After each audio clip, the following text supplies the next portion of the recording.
This is Reality Dispatch, written by Jim Mintz.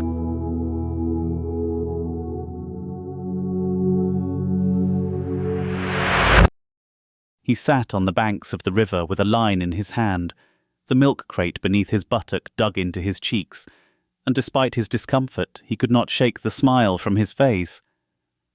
Sitting beside him was his father, just as he had remembered him. He was roughly the same age as the man. A salt and pepper beard lined his features. The men looked at one another and said no words, but gave each other a smile, warm and inviting. It healed the man's heart. Nothing needed to be expressed, because everything was said in a simple gesture of affection. The hours passed, and although the men had caught no fish, the day was not wasted. The sun shone down on them and was bright, illuminating the blue tint of the water. But the weather was not hot.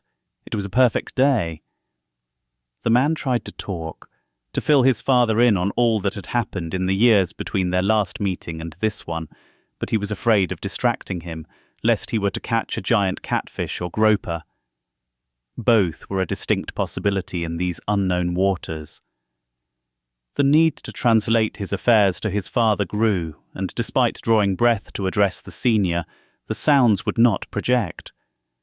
Every time he looked to his father to express, his efforts were met with the same broad smile. You can be with him, but you cannot speak with him. Not yet, said a force deep within his subconscious. He knew there was some unknown, unwritten barrier that existed between himself and his father, and he would not be granted access to extend this moment beyond what it was. The water began to rattle out in the far reaches of the river. The ripples grew larger as they reached the men on the shore.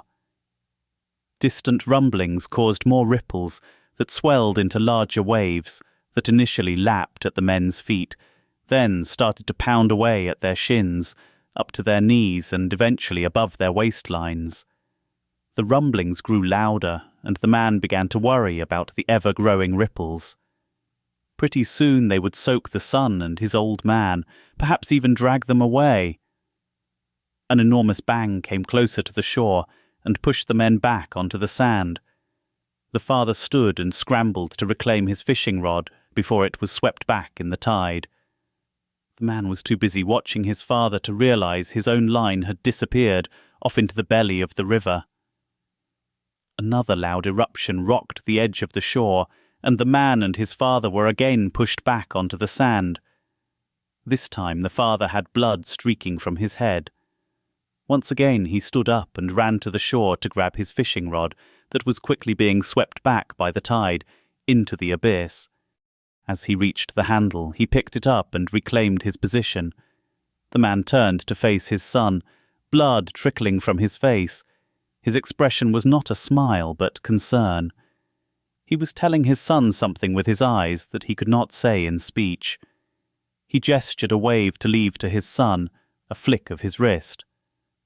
Go, the son interpreted the message.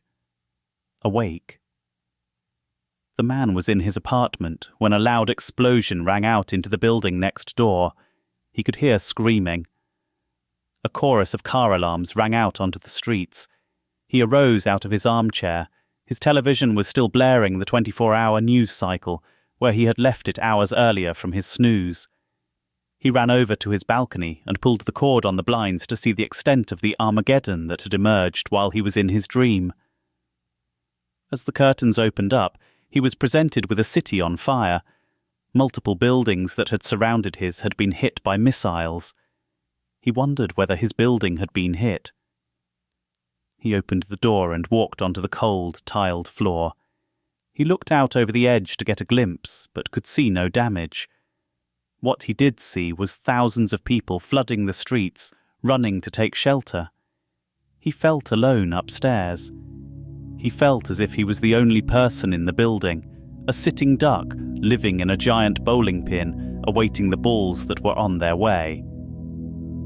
He heard the wail of the missile alarm ring out and echo throughout the crevices in the buildings. He longed for a return to the shore. He wanted to be holding a fishing line with the sand between his toes and his father by his side. He left a blue sunny day for a dark, fire-filled night. The drone of the missile alarm died down. All that was left was the impact. Where would it land?